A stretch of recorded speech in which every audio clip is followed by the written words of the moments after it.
Não pode. Pronto. Agora sim, podem colocar o nome que vai começar a registrar, tá certo? Só uma vez, meu ouvido. Tá bom. Vamos lá. Livro, página 116. Tempo geológico. Que eu acredito que o professor passou um pouquinho disso, mas não deu para se aprofundar, né? Professor, mas a pergunta que não quer calar, por que o senhor está aqui? Vamos falar necessariamente da aula, meus queridos. Eu estou aqui porque eu vou dar aula de geografia. Vocês pararam na página 116, né? Não, provavelmente nós faremos na 119, que o professor André mandou só a gente analisar como era. 119. Também está ótimo. Vamos lá. Falando de tempo geológico e de litosfera, né? Que eu acredito que vocês já deram uma estudadazinha na litosfera. Ou não. Comparando na 119, a litosfera é o próximo assunto, né? Professor, Pronto. Vamos aqui na 119. Na página 119, temos um gráfico, né? Uma escala geológica do tempo geológico, obviamente. Eu achei também interessante o seguinte: vocês já ouviram falar no calendário cósmico? Notem o Não, seguinte: senhor. essa escala que nós temos aqui, ela fala de 4,5 bilhões de anos. Mas eu vou mostrar aqui para vocês, né, eu vou apresentar um calendário que se baseia no seguinte: livro de geografia, né, página 119, tá bem? Livro de geografia, página 119. Vamos lá. Eu vou mostrar aqui para vocês um calendário que vai resumir os acontecimentos dos últimos 13,8 bilhões de anos, certo? Já que essa escala aqui só nos mostra os últimos 4,5 bilhões de anos, eu vou trazer aqui para vocês, só para vocês terem uma ideia de como é medido o tempo geológico, né, e o tempo universal. 3,8 bilhões de anos, certo? Vocês vão entender melhor essa escala aqui quando vocês observarem o calendário cósmico. É cósmico, por quê, professor? Porque ele fala de todos os eventos, desde o Big Bang, né, até os dias de hoje, certo? Mas como, professor? Ele faz um resumo de todos os acontecimentos do universo em um ano, né? Simulando um ano. Estão acontecendo em um ano e temos todos esses acontecimentos ali, para ficar melhor Professor, pode resumido. falar, por favor? Pode. Ô, professor, eu tava assistindo aula, aí, meu pai desligou a internet, porque tava fazendo uma coisa na internet. Aí, eu não consegui entrar na aula, tipo, que ele chama o celular. E eu perdi muita aula. Nessa aula Eu aqui, perdi até o recado do Xejaí. ali deu um recado, pois eu não estava aqui na hora do recado, não. E eu perdi essa Na aula verdade, também. na Caio, verdade, Caio, foi ele por não deu causa um que ele recado, tava... deu só pra Nath que a Nath tinha perdido o livro de português e mandou avisar. Só isso. Ah, tá certo. Então vamos voltar para a aula, tá bom? Eu vou apresentar aqui para vocês o calendário cósmico. É um calendário muito interessante. Vocês vão adorar. Todo mundo vendo a tela do professor, né? Eu imagino.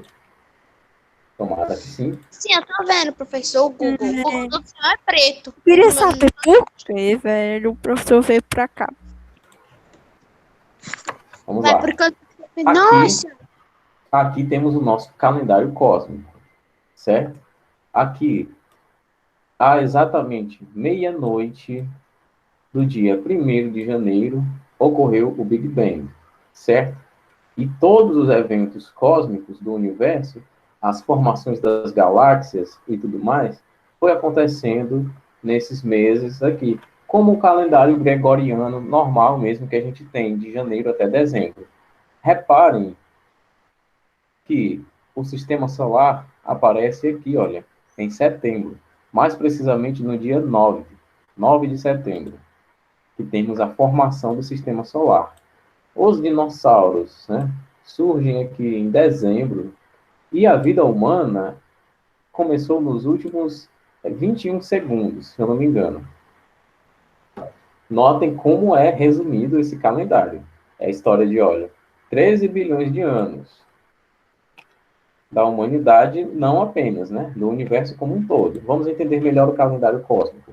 Ele é um instrumento, né? Um método para visualizar o tempo de vida do universo. Resumindo, tudo que existe em um calendário anual.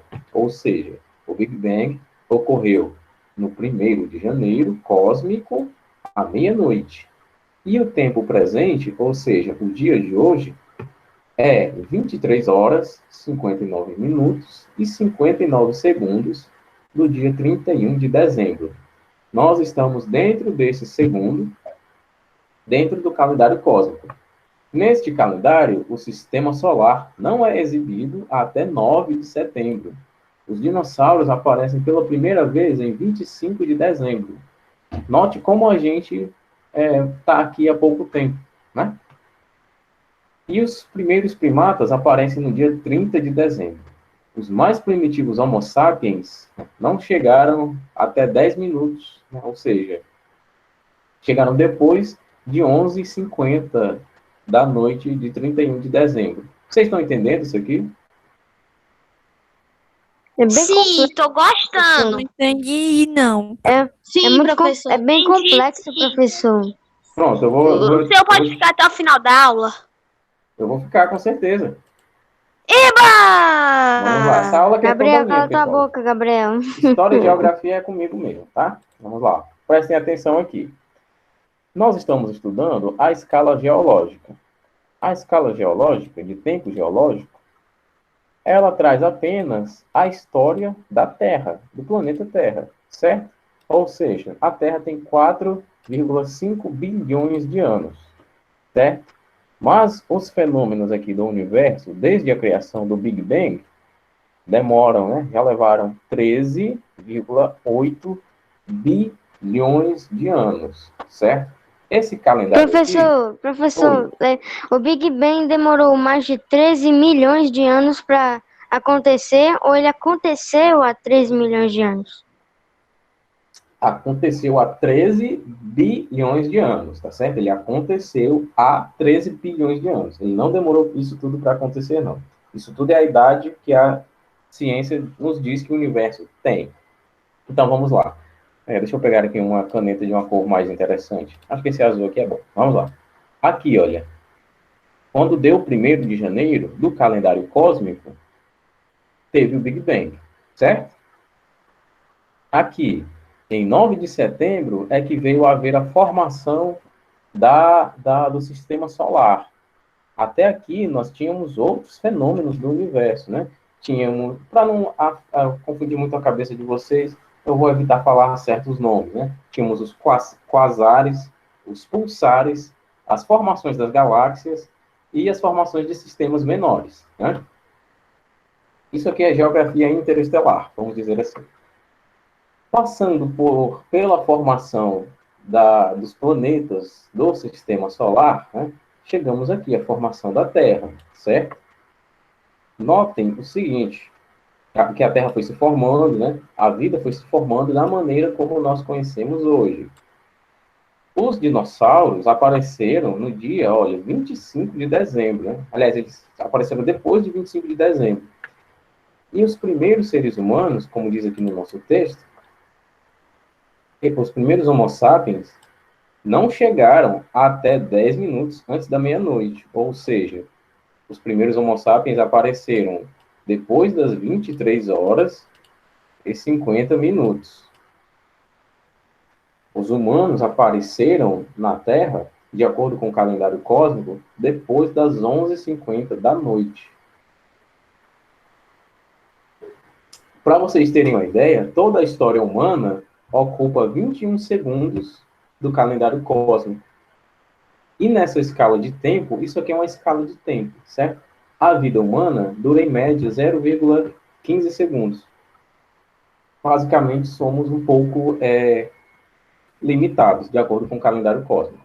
O calendário cósmico permite o quê? Ter uma noção relativa dos fenômenos nos 13,8 bilhões de anos desde o Big Bang.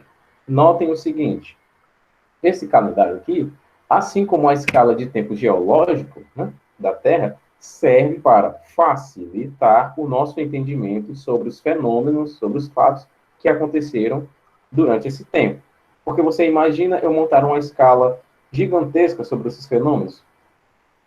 Claro que existe, mas isso aqui é para facilitar a leitura. É um entendimento melhor, que todo mundo entende, sem precisar estudar na NASA, sem precisar estudar astrofísica, astrobiologia, sem precisar ser um astrônomo. Basta você ter interesse. Assim como é o caso da geologia, certo? Então, o calendário cósmico tem como objetivo abreviar, né, ou resumir metaforicamente em um ano toda a história do universo. Aqui temos um resumão, vamos dizer assim, por meio de uma metáfora de um ano da história de todo o universo, certo? Essa escala foi popularizada por Carl Sagan, que é o maior divulgador da ciência, né, do século passado, no seu livro Os Dragões de Éden, e na série de televisão Cosmos, que ele mesmo apresentava. Né? Professor, Pois professor. não. Então, meio que assim, o calendário tem diversos... Não, nada. Não pode perguntar, não tenha vergonha, não. Eu acho que você queria perguntar que tem diversas escalas de tempo, né? E que o calendário cósmico é apenas uma delas. Não É é nada, isso? professor, não é nada disso não, deixa quieto. Tudo bem, é você que sabe. Vamos lá. Agora, voltando aqui realmente para o nosso livro, né? Iremos estudar a litosfera. E o que é a litosfera? A litosfera, do grego lito, que significa pedra, e esfera, que significa esfera, é a chamada camada sólida externa, né? Camada sólida externa da Terra, que a cobre por completo. Né? Então, nós estamos falando de uma camada de gases, estamos falando de uma camada sólida. Ela é fragmentada em grandes placas tectônicas, sobre as quais se localizam os continentes, ou seja, a litosfera é o bloco de pedras, né, gigantes, que são as placas tectônicas, ou seja, por isso que temos o lito, né, lito em grego é pedra, e as placas tectônicas são pedras, e o esfera, porque elas cobrem essa camada do planeta, né? Acima dessa Professor, camada temos professor. os continentes, certo? Ei, professor. A Pois não. litosfera ela se originou da solidificação do magma, não foi? Uhum, exatamente. Nessa época, a vida na Terra era um terror. Era uma vida de micro-organismos. Observando aqui esse recorte aqui das camadas da Terra, prestem atenção na caneta aqui do professor. Nossa, por que não pegou cor? A lousa mágica aí, né, professor? Agora. Aqui temos o seguinte, ó, a litosfera, essa coisa linda e maravilhosa aqui. Maiane, aqui é só o PowerPoint mesmo, é que o PowerPoint tem muitas ferramentas. Aqui, olha, litosfera, essa coisa linda aqui, certo? E Professor, os continentes cobrem, tá certo? Oi. a gente estava estudando sobre essas camadas aí em português. É a biosfera. A biosfera, a biosfera. Português? Em verdade, olha, a gente, tipo, foi um dever de Aqui tá português, só que isso aí literalmente passa mais em ciências. Mas ciências e geografia também, né? Aí em português a tia Bruna tocou no assunto. É porque eles só pegaram um texto para servir como base para ter questões. Pegaram um texto. Bom, deixa eu ver aqui, teve muita mensagem aqui no Só chat, besteira pessoal. aleatória. De uma pessoa Pois aí que entrou na aula. vamos evitar essas coisas aleatórias, tá certo? Porque senão vocês vão tirar a atenção do professor. Vamos lá, vamos entender mais um pouquinho sobre a litosfera. Olha só como vai ser interessante. Nós já vimos o que é a litosfera, né? Agora vamos estudar mais sobre ela, na teoria. Nos capítulos anteriores, só uma pergunta, pessoal. Vocês entenderam a relação que eu fiz entre a escala geológica de tempo e o calendário cósmico, né? Que é apenas um instrumento para observarmos certos fenômenos que aconteceram Entenderam, né? O calendário cósmico ele serve para é como um calendário para resumir os acontecimentos do universo, não é? Isso, desde o Big Bang até o dia de hoje, né?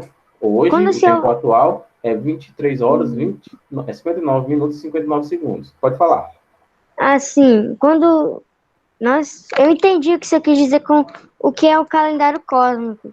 O problema é quando a gente toca em detalhes em relação ao tempo, por exemplo. Fica meio complexo e bem confuso.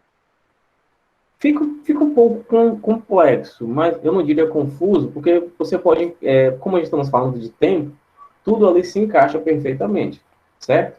Eu apenas acredito que os detalhes são muito minuciosos para falar nessa aula aqui, que é mais interessante falar da geografia da Terra, certo? E naquela escala de tempo da Terra.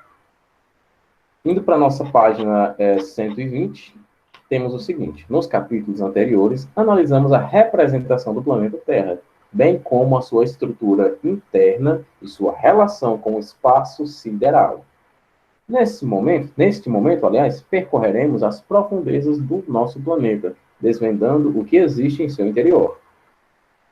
Se nos fosse possível fazer uma viagem da superfície externa da Terra até o seu centro, percorreríamos, se saíssemos das proximidades da linha do Equador, 6.367 quilômetros em linha reta. Contudo, essa viagem é impossível. Um dos motivos é a temperatura, óbvio, né? Dada a dureza das rochas, algumas que só quebram com diamante, A falta de ar, professor. A diversidade de gases e a temperatura, que vai se tornando cada vez mais elevada à medida que vamos nos aprofundando, né? E que vamos nos aproximando do núcleo, certo? A dificuldade é tão grande que, até hoje, com todo o avanço alcançado pela ciência e tecnologia, a maior profundidade atingida foi na Rússia, onde, com objetivos científicos, perfurou-se o Poço de Kola, cuja imagem está aqui acima, com profundidade de 12.261 quilômetros.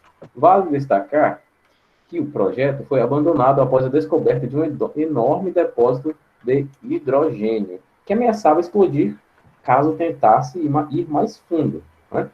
Então, aqui foi um investimento meio que perdido, né? Investimento milionário perdido. Professor, uma pergunta. Aqui falou que seria tipo um depósito de hidrogênio, ou seja, relacionado à hidrosfera, água. Nesse caso, Não, é o seguinte, ó, o hidrogênio é um gás, certo? Não tem muita coisa a ver com água, não. Hidrogênio é um gás que ele, como todos os outros, ele pode explodir, certo? E se tínhamos um poço de hidrogênio ali, imagina o tamanho da explosão que não seria. Professor, eu não entendi Certo? o porquê dele tá fazendo esse buraco aí. Tem como explicar? Como é, minha querida? Por que dele fazer esse buraco enorme aí? Pra que eu não entendi? Olha, o Poço de Kola, né, ele tinha fins científicos. Eu não sei bem o que é que a Rússia queria pesquisar ali, mas com certeza queria fazer uma exploração de minérios, né? Nós estamos falando de uma escavação tão profunda, mas foi abandonada, como eu falei, quando descobriu-se que havia um poço de hidrogênio ali embaixo, certo? Hidrogênio é um elemento químico que também explode, assim como todos os outros gases, né? Eu posso falar mais de hidrogênio, mas talvez em outra aula, certo? Ok? Ok. Pronto, destacando que o projeto foi ameaçado por um enorme... Taiwan, você entendeu, né, que o hidrogênio é um gás aqui, um gás nobre, que poderia sim, explodir? eu confundi. Pronto, tudo bem, a gente confunde. Realmente o nome hidro, né? Hidro lembra água, claro. Lembra água, sim. Dá para confundir. A pergunta que você deve estar fazendo agora é, então, como é que se conhece o interior da Terra? A verdade é que a maioria do conhecimento que os cientistas têm sobre o planeta é fruto de estudos indiretos, além da perfuração de alguns poços e da observação direta dos vulcões e terremotos. Então, professor, aquele fala que teria uma reserva de hidrogênio lá, ou seja, o gás, hidrogênio. Se ele perfurasse, sairia tudo e o que aconteceria? Meio que as pessoas iam morrer de falta de ar? O que aconteceria conosco? Você quer saber o que aconteceria se o hidrogênio fosse, se o depósito de Se, hidrogênio fosse caro, né? Vamos lá. sim, Não, queremos não. Hidrogênio incolor e ele é inflamável, né? Ele é um elemento mais leve e mais abundante no universo, certo? Ele ocorre principalmente em água, tá? Mas por que a água não explode? Porque ela está combinada com outros elementos químicos, né? Por isso que a água também não queima. Hidrogênio, só hidrogênio é inflamável. Hidrogênio, oxigênio e sais minerais não é inflamável, tá certo?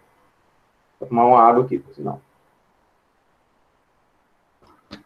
Não tem hidrogênio nesse. Não, nessa daqui tem, mas é pouquinho, né? Tem oxigênio, H de hidrogênio, 2 de hidrogênio e uma molécula de oxigênio. O gás Ótimo. hidrogênio é explorado para uso de motores, a combustão, né? E em células de combustível. É um gás nas condições normais de temperatura e pressão, o que apresenta dificuldade de transporte e armazenagem, ou seja, até para transportar e armazenar o hidrogênio, a gente precisa de uma logística e de uma tecnologia. Então, imagina você estar lá com a super escavadeira e, bum, por um depósito de hidrogênio na Terra. Rapaz, uma faísca e tchau. Embora não exista sistema de distribuição e transporte de hidrogênio, né, a habilidade de criar o combustível de uma variedade de fontes e suas características limpas fazem do hidrogênio uma fonte desejável de energia alternativa. Como eu falei, tem que estar sob o controle do humano, né? Porque o hidrogênio solto pode ser terrível. obrigado. Quer entender mais um pouquinho? Sim, Ok.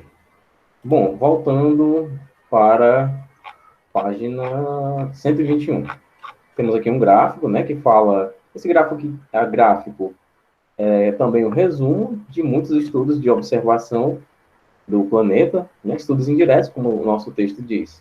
Foi a partir desses estudos, agora diretos, e da utilização de diversos instrumentos e técnicas, como o sismógrafo, que é o que mede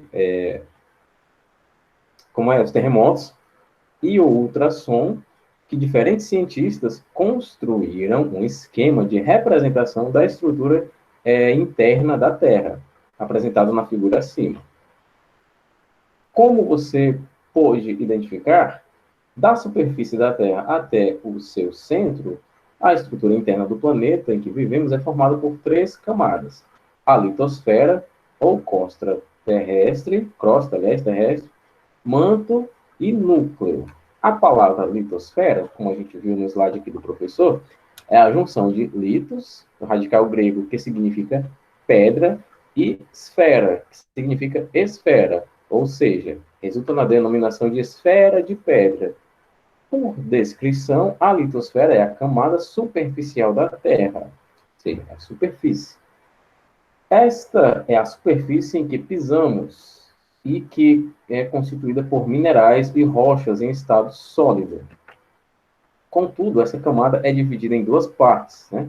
2 porções, aliás. Uma denominada crosta continental, com profundidade média de aproximadamente 85 quilômetros, e outra denominada crosta oceânica, com menor dimensão, que varia de 6 a 10 quilômetros. Ponto. No total, a crosta... Uma mensagem aqui.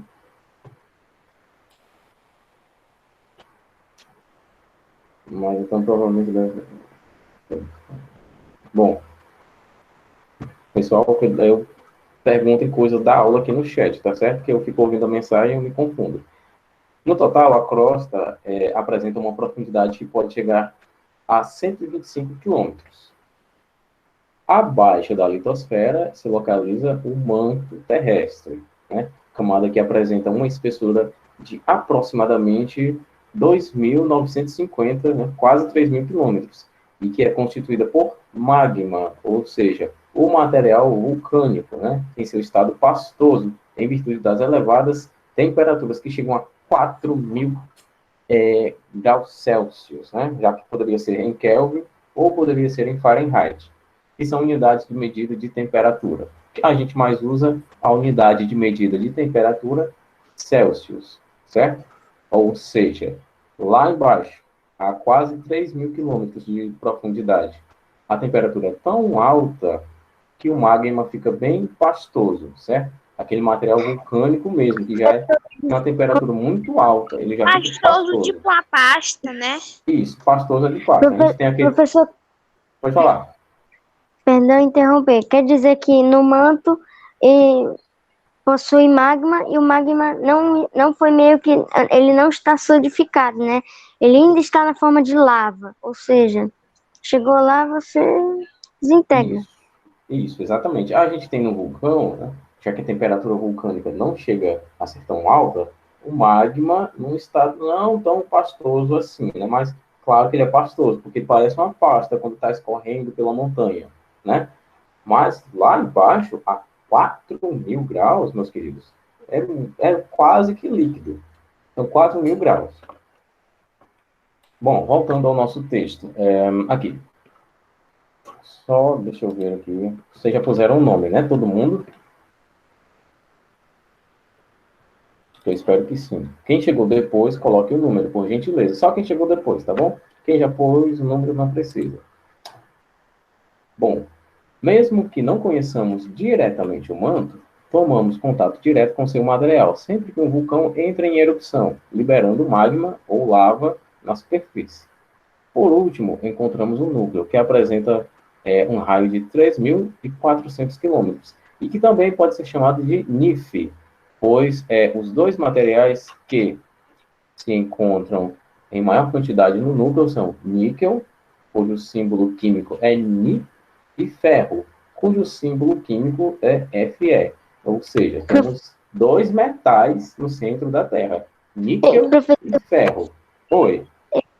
Uma coisa que, antes de partirmos para o cenário 4 aqui, o núcleo,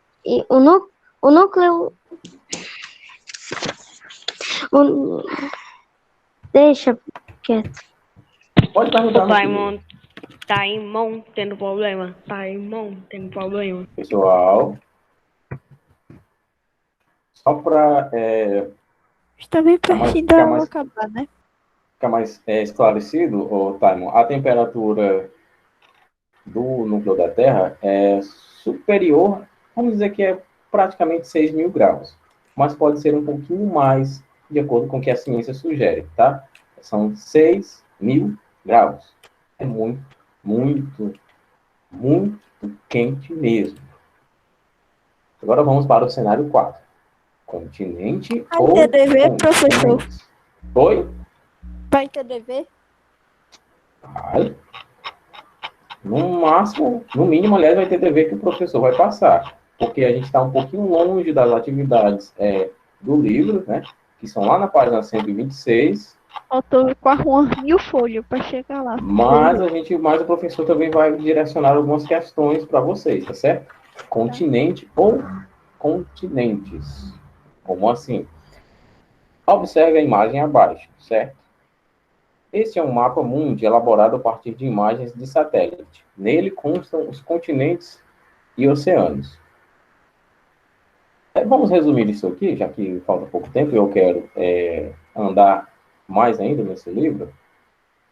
O que esses parágrafos vão dizer é o seguinte: é o encaixe de um continente em outro, né? Deixa eu apresentar aqui a tela, que eu acho que vai ficar interessante também.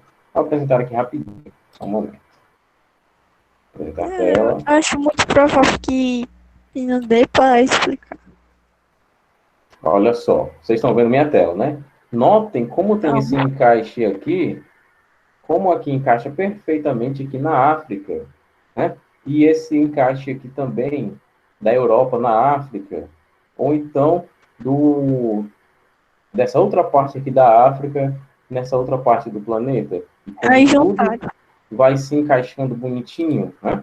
A deriva continental se trata daquele fenômeno onde havia um bloco chamado Pangeia que se desfez, né? Se dividiu. Isso, E que formou exatamente. 5 continentes. Professor, Até o que é porque o Pangeia mesmo? tem uma observação científica, né? Que, como é, Maiane? O que é Pangeia mesmo? Me esqueci. Pangeia é o seguinte, é a teoria, né? Que havia um único continente e que ele foi se separando. Porque observou-se que um continente se encaixa no outro, né? E que eles poderiam estar juntos e depois foram se afastando. Essa teoria tem um certo respaldo científico, porque a cada ano os continentes estão se mexendo, né? Se mexem alguns centímetros da sua posição. Então, por que não pensar que durante 4,5 bilhões de anos, esses continentes não estavam juntos e foram se afastando devagarinho, né? Talvez com alguma ação meteórica, né? Um asteroide, um meteoro, nos atingiu e acelerou esse processo. Abalou a estrutura dos continentes na Terra. É uma teoria possível? Sim. Por isso que ela está sendo estudada até hoje. Depois que o professor disse uma palavrinha disso, eu me lembrei de tudo. Pronto, então vamos lá. Portanto, é de se desconfiar que no início de todas as terras emersas, formam-se um único bloco, que num determinado momento tinha se quebrado. E cada uma dessas partes tinha se deslocado. E foi com base nessas observações que, no início do século XX, o climatologista alemão Alfred Wegener escreveu a teoria da deriva continental, mostrando ao mundo que os continentes descendem de uma única massa sólida, denominada por ele de Pangeia, do grego pan, todas, e geia, terra, que existiu ao longo da era Mesozoica há aproximadamente 200 milhões de anos. Né? Olha só como, geologicamente falando, numa escala de tempo mais científica, está perto da gente. Né? Segundo Wegener, a partir da fragmentação da Pangeia, os continentes continuaram a se deslocar aleatoriamente, até tomarem as posições que apresentam o movimento atual. Isso também não significa que vão ficar aqui, né? Talvez daqui a mais 200 milhões de anos, as posições dos continentes sejam totalmente diferentes de como nós conhecemos hoje, certo? Por quê? Porque os continentes continuam se mexendo, né? Para tentar provar sua teoria, Wegener afirmava que os continentes flutuavam sobre, aliás, o manto, deslocando-se, e utilizou algumas evidências além dos recortes dos continentes, como a existência de fósseis de determinados animais e vegetais, tanto na África como na América do Sul, ou dos mesmos tipos de rochas, né, nos dois continentes. Contudo, quando Wegener publicou sua teoria em 1915, no livro A Teoria dos Continentes e Oceanos, não foi levado a sério, assim como tantos outros cientistas. Em primeiro lugar, porque ninguém acreditava que blocos gigantescos de terra pudessem se deslocar. E, segundo, pelo fato de Wegener não explicar como se dava esse deslocamento, coisa que só foi feita em 1960, pela teoria das placas tectônicas, como veremos a partir de agora, né? A deriva continental se deu dessa maneira aqui, certo? Passando de tempo em tempo, Pangeia, África, Eurásia, que é uma mistura de Europa com Ásia, certo? E depois, isso aqui há 200 milhões de anos, tá? Depois, 180 milhões de anos, a história já estava um pouquinho diferente. Note que estamos falando, nós, né, a contagem do nosso tempo se dá a 2020 anos, né? O que dizer que pode acontecer no planeta num recorte de 20 milhões, né? Já que de 200 milhões, estamos falando depois de 80 milhões. Depois de 65 milhões, ou seja, passou muito tempo. Né? Temos, sim, a possibilidade de isso ter acontecido, certo? Professor, faltam 3 minutos para as 3 horas. Pois é, eu vou fazer o seguinte. Faltam 2 minutos agora. Jesus. Vamos encerrar na teoria da deriva continental, certo? Depois iremos passar para as placas tectônicas e, por fim, iremos fazer a atividade do livro, né? Mas eu vou querer de vocês as anotações dessa aula aqui e algumas questões pontuais que eu vou passar para vocês. Peraí, professor, como assim anotações? Como? Como assim anotações? Que eu vou mandar, que não é do livro, tá certo?